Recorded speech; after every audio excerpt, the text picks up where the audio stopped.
কারণ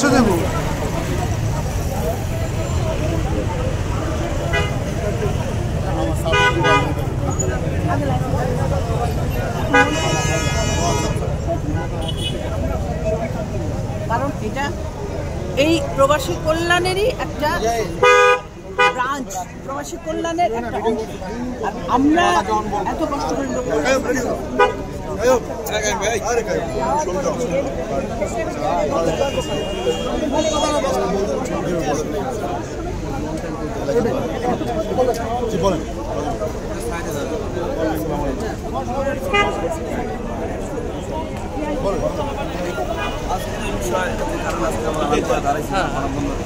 অনেক বড় ব্যথা, ফেসিবাদ বিদায় নিয়েছে, কিন্তু ফেসিবাদের ব্যথাটা যারা আপনারা অবাক হবেন যে এখনো হাসিনার নেতৃত্ব আস্থাভাজন যিনি সচিব, সেটা আমাদের মন্ত্রণালয় এখনো বহাল।